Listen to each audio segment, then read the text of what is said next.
Hey guys, welcome to my channel. My name is Michelle and I'm Elvis Lassie on YouTube. Today it's the numbers, so we're going to be looking at movie numbers. I didn't put it up yesterday because I didn't think it was appropriate to put it up on Monday or Tuesday, but it's on today. So thanks very much for joining me. If you want to know about the Elvis movie numbers and how we've been doing, then stick with this video. And also there will be a special at the end, so stick with it. I phoned up on the 16th of August, Welsh radio, and I spoke about Elvis on the radio. I just had to. So I taped a little bit of the clip from it and I'll put it at the end. So remember to go and watch that. So without further ado, let's get cracking into the numbers for Elvis the movie for this week. How has it been doing in the cinema? Let's go see. Elvis has made 628 playing trombone here, and that's with domestic box office. That means in America alone. Internationally, it's made 120,200,000, and then worldwide overall 261,828,207. So you're seeing the pictures here, which is pretty good, and I love it. So let's get, before we go in any further, look what was on iTunes #1. Yeah, it's there. So Elvis, when it came out to buy, so it wasn't going streaming with the 45-day window into HBO Max. Really good decision, well done, because we got the #1 spot. Now usually on the Friday that'll dip down by the end of the week. It stayed, and that's because people are buying it and it's continuing on. So yay, I bought my copy digitally. Have you? Now, of course, we can look forward to then having the DVD or the Blu-ray in September. I got an email saying it wouldn't be September 21st, it'd be September 19th. Even more exciting. So we're getting that soon as well. So there's lots of excitement going on. But yay, I had to show you that. So let's get cracking down into this. Okay, so the weekend box office performance, it made 2,582,562. So that was a drop down from last weekend, which was 3,940,000. So yeah, it's doing pretty steady business, I would say, and it's a good idea that it hasn't been made free on streaming. I think that's a really good idea. Now I will try and get the numbers up if they're good, if they're really impressive, on Thursday or Friday about what these numbers on the 16th. Let's see if somebody or if all the fans said let's go out and watch the movie on the 16th. So it'd be very interesting. So come back to my channel. If it's just a short video, I'll put up as a short, but look out for it. Now, daily box office performance. Last week when I was talking to you, it only dipped down 3 times into the under the million. This time now it's starting to dip, but that's natural. That's the way it should be, because it does naturally dip down, especially now people can buy it. It's going to the cinema can be an expensive thing to do. So now you can buy it in your own house and it's #1 on iTunes. You can see this is naturally going to occur. So we had on the Monday 500,000, then the Tuesday 700,000, the Wednesday 500,000, then 400,000, then the Friday it jumped back up to 757. And then on the Saturday, it made 1 million. Yay, so it was still doing good. And then on the Sunday, 774 million, which I think is really steady. Now, this first Monday that we've came back, it was 340,000. So that's the lowest we've done, but that's to be expected, as I said, because it is available to buy now. So people are just going to sit in their house and do it, aren't they? I've bought it, but I still went to the cinema. So yeah, but I still think those numbers are good. Now, weekly box office, the weekly box office shows where it's at, because I think a lot of Elvis fans are going out during the week, and they're going in a weekday rather, not just a Saturday and Sunday. So weekly it was 48 million, then 31, 18, 13, 11, 9, and then this week it's been 6. So I think that's really, really good. I mean, it's steady and we're still making money. The Elvis movie is still making pennies. So yeah, I will be back next week with some more news. Okay, the numbers are doing quite well, nice and steady. I mean, it's been out for ages. So it's doing really well for being out for so long. I think we're at 50 days or something. So yeah, we're doing great. And now I'm going to play the little radio clip where I was on Welsh radio, and it was a morning with a host that is usually a sports host, so he's not really into Elvis, but he asked some interesting questions. So here am I talking about it. Now I won't put up, I'll just put up a picture of me alongside it, because I only got the audio. I hope you don't mind. Okay, so happy listening.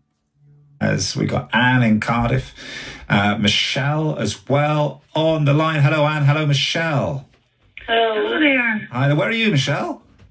I'm in Pont Pontlottin, brilliant. Right. I thought there was a typo on my screen. Anyway, so you're my sort of generation then, Michelle. My sort of generation, a bit younger than me, but you get him, do you? You love Elvis.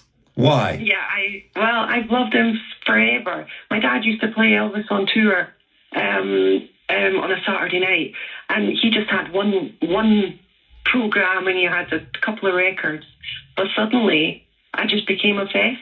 And he said, "My goodness, what's happening?" He just couldn't understand it because Elvis just grabbed me. I was born in '81, so 4 years after he passed, and just something connected me to him, and I can't explain it.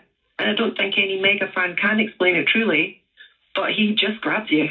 Yeah, it's a bit delicate here.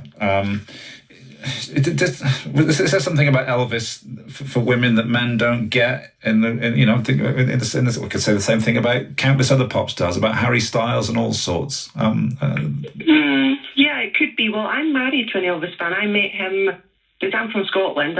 You can tell by my accent.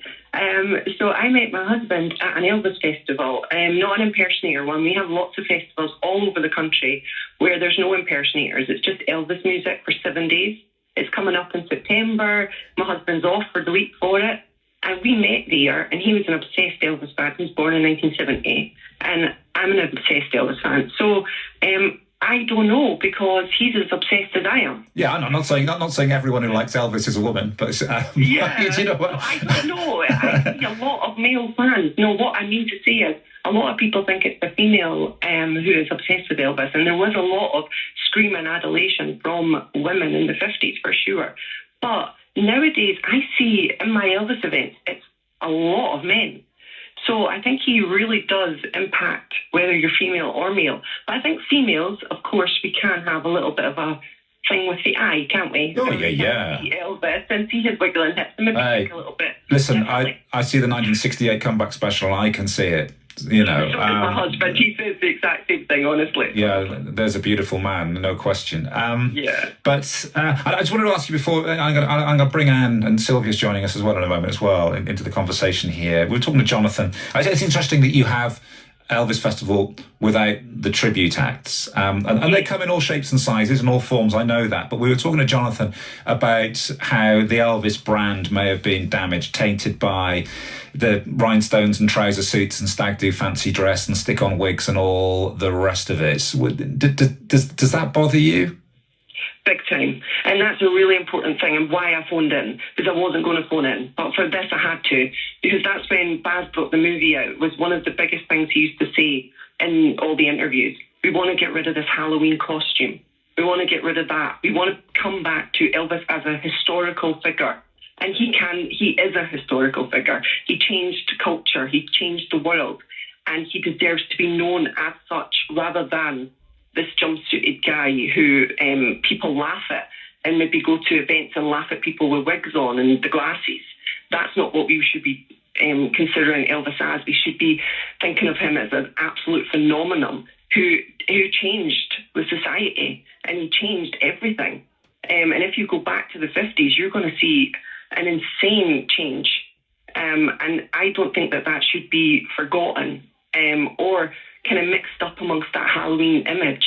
And so I am really all for it. And so when I go to my Elvis festivals, there's no dress up. There's no one allowed to dress up as Elvis.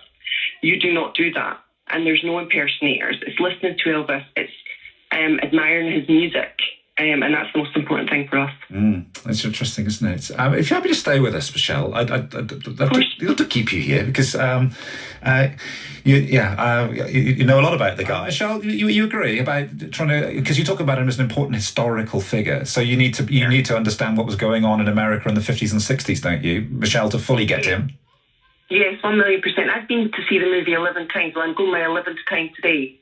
So I am invested in the movie. There are a few issues, of course, it's not a biopic as such. There are a few little things.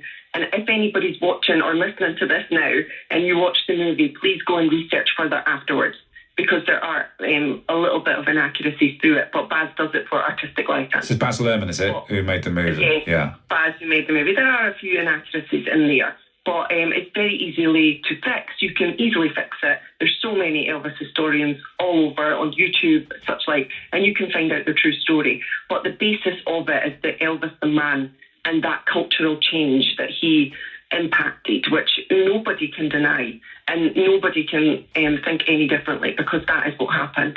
And to think of him otherwise is really unfair to Elvis Presley, I would believe. Thank you very much, Michelle. I think we can find you on YouTube, can't we, as well? Elvis Lass. Hey guys, so what did you think? Did you enjoy that? Did you enjoy the points I made? Let's make sure Elvis is a historical figure and thought of as such, not as a gimmick or any kind of Halloween figure. We don't want any of that. That was my main point. But I also wanted to add, when I was talking in there, I mean, impersonators and people who love to go to see Elvis tribute artists, that is value also for those people. For people who like to go see the Elvis tribute artist, then I am all for that. If that is how you like to be a fan and you like to listen to your Elvis because you like live shows. Me personally, I prefer how I spoke about in the conversation, but it was hard. We only had like a few minutes and I couldn't get it all in. But I hope you enjoyed me being on radio. What did you guys think? Had to phone up, I had to, and I enjoyed it. I might do it more times because I always say no, but yeah, it was quite fun. Alright, so thanks very much for joining me on this one about the numbers, about the Elvis radio show. Tomorrow we have a video about Priscilla. The next day we have a video and I Love You So please stick around for those two. I appreciate you all. Take care of yourself and have the bestest day. Bye everyone.